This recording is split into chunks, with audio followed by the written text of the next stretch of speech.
नमस्कार दोस्तों, स्वागत है आपका मेरे YouTube channel study with Vinod में। दोस्तों, कल हमने सिंधु घाटी सभ्यता के जो पुरास्थल स्थल है, साइट्स है, उसके बारे में चर्चा की थी। आज हम कुछ और वो देखते हैं सिंधु घाटी सभ्यता के बारे में, और आज इसको ख़त्म भी कर देते हैं कि सिंधु घाटी सभ्यता का पतन कैसे हुआ। तो उससे पहले हम ये देखते हैं कि जो सिंधु घाटी सभ्यता एक पूर्णतः विकसित सभ्यता थी, पूर्ण रूप में विकसित सभ्यता थी। अन्य जितनी भी विश्व की जितनी भी सभ्यताएं थी उनसे काफी विकसित थी, पूर्ण विकसित सभ्यता थी। ठीक है, इसकी जो नगर नियोजन प्रणाली थी, टाउन प्लानिंग जिसे बोलते हैं, एकदम पूर्णतः विकसित थी। इसकी जो वो थी टाउन प्लानिंग, वो ग्रिड पद्धति पर आधारित थी। इसको बोलते हैं ग्रिड पद्धति, ग्रिड पद्धति पर आधारित थी। कैसी? यहां पर सड़कें समकोण पर काटती थी, ऐसे पूर्व से पश्चिम, उत्तर से दक्षिण।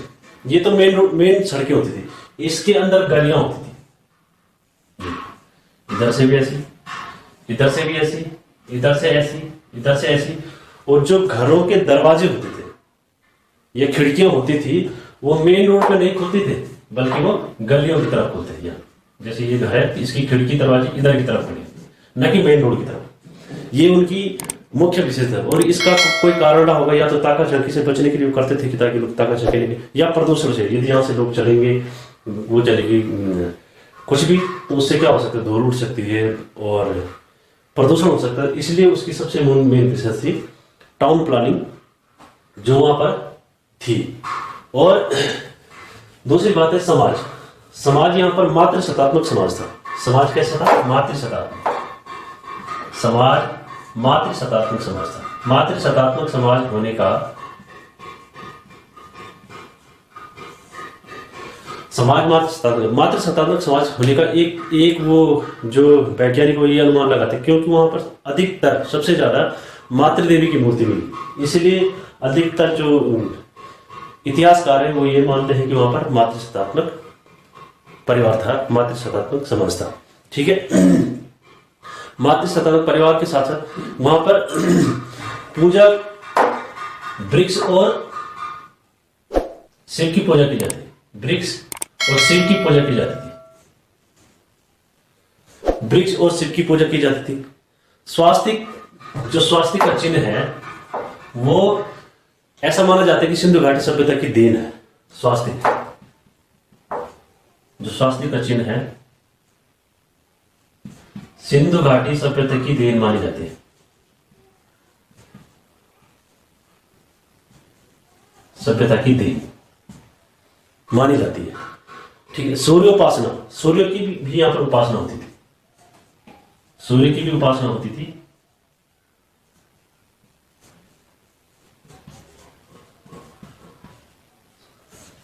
सूर्य की उपासना होती थी। इसके अलावा प्रदा प्रथा थी, प्रदा प्रथा और वैश्यवृत्ति।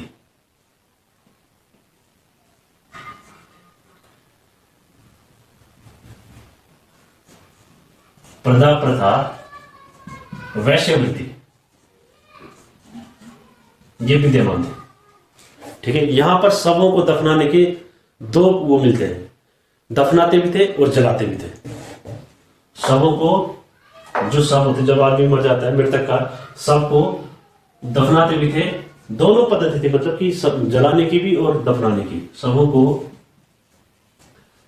जलाने और दफनाने की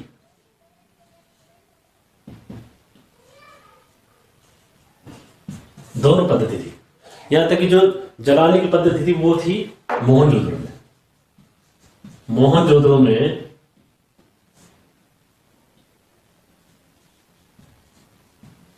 जलाने के प्रमाण मिले, जबकि हड़प्पा में दफनाने की बात आ गई तो हड़प्पा में जो है दफनाने के प्रमाण मिलते हैं। तो ये अंदाजा लगाया जा सकता है कि वहां पर जब कोई आदमी मरता था तो उसको जलाते भी थे और दफनाते भी थे। ठीक है, इसके अलावा मनोरंजन, मनोरंजन के वहां पे क्या साधन थे? मनोरंजन के वहां पे ये साधन थे, रथ, शिकार करना। चलो, मनोरंजन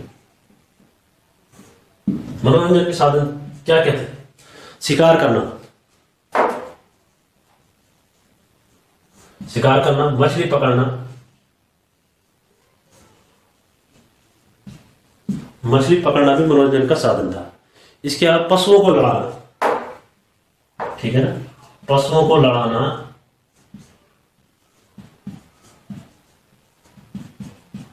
भी वहां का मनोरंजन का साधन था। इसके अलावा चौपड़,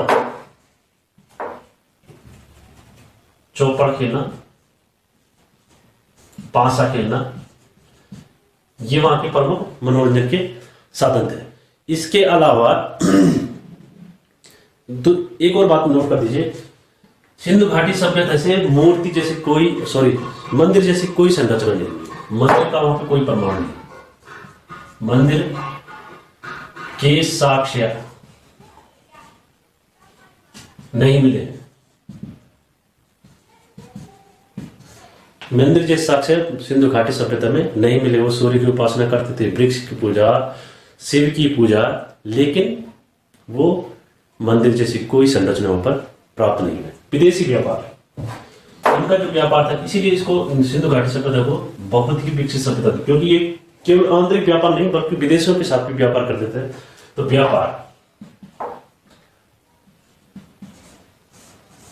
व्यापार में जैसे तांबा वो कहां से लाते थे, चांदी कहां से लाते थे, सोना कहां से लाते थे। तांबा लाते थे खेतड़ी से, तांबा कहां से आता था, खेतड़ी से, बलूचिस्तान से और ओमान से।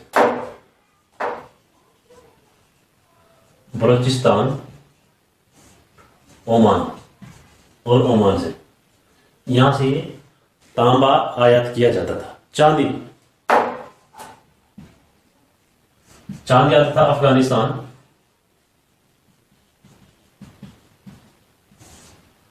और ईरान से, ठीक है। सोना कहां से आता था, सोना आता था कर्नाटक और अफगानिस्तान, ईरान। सोना अफगानिस्तान भी है, ईरान भी है और कर्नाटक।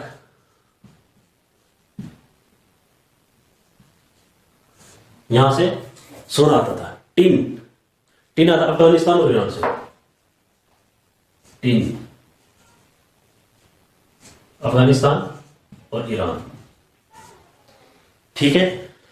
गोमेद आता था सौराष्ट्र प्रांत, सौराष्ट्र से। गोमेद आता सौराष्ट्र से। लाजवर्त आता था मेसोपोटामिया से।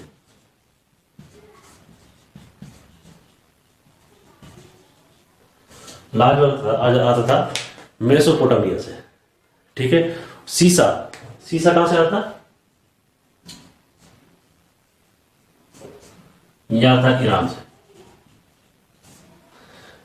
सीसा ईरान से मंगाया जाता। दोस्तों, ये तो थे कुछ प्रमुख टॉपिक है सिंधु घाटी सभ्यता का पतन। सिंधु घाटी सभ्यता के पतन के अलग अलग इतिहासकारों ने अलग अलग कारण दिए। तो किसी भी सभ्यता का पतन एक कारण से नहीं हो सकता है। भले उनके रिसर्च अलग हैं कि किसी ने बोला कि बाहरी आक्रमण से इस सभ्यता का पतन हुआ है। बाहरी आक्रमण तो आर्य बाहर से आए, उन्होंने इस पर आक्रमण किया और सभ्यता का पतन हो गया। किसी ने बोला कि इस पर आग के कारण सभ्यता का पतन हुआ। किसी ने कहा कि महामारी के कारण सभ्यता का पतन हुआ है, और किसी ने कहा है कि जलवायु परिवर्तन के कारण सभ्यता का पतन हुआ है, ठीक है। तो टॉपिक ये है कि सिंधु घाटी सभ्यता के पतन के क्या कारण है। तो दोस्तों, अलग अलग इतिहासकारों ने अलग अलग कारण बताए सभ्यता के पतन के, तो हम इसमें ही चर्चा करते हैं। बाहरी आक्रमण, कई इतिहासकार ऐसे हैं जिन्होंने कहा है कि बाहरी आक्रमण के कारण इस सभ्यता का पतन हुआ है। और बाहरी आक्रमण किसको बोलते हैं, आर्यों के आक्रमण, कि आर्यों के आक्रमण से इस सभ्यता का पतन हुआ है। ऐसा बोलने वाले कौन कौन है, स्टुअर्ट, पिकॉट और गार्डन चाइल्ड। स्टुअर्ट,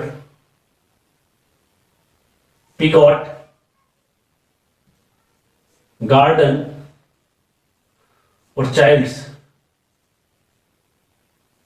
इन्होंने बताया कि सभ्यता का पतन भारी आक्रमण से हुआ है, यानी कि आर्यों ने यहाँ पर आक्रमण किया और तब इस सभ्यता का पतन हुआ है।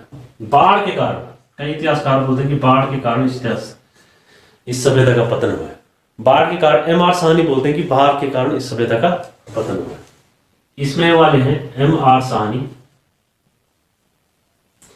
सर जॉन मार्शल बोलते हैं कि बाढ़ के कारण इस सभ्यता का पतन हुआ है। इसके अलावा S.R. राव और मैके, अर्नेस्ट मैके बोलते हैं कि सभ्यता का पतन किसके कारण हो? बाढ़ के कारण, महामारी के कारण। महामारी की सभ्यता का पतन, महामारी के कारण इस सभ्यता का पतन हुआ। यह KVR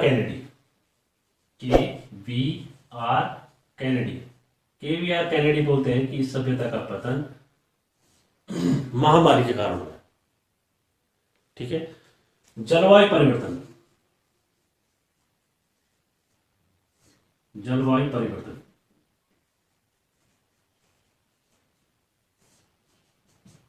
तो जलवायु परिवर्तन को कौन इसका कारण मानता है? A.N. घोष मानते हैं कि जलवायु परिवर्तन के कारण इस सभ्यता का पतन हुआ।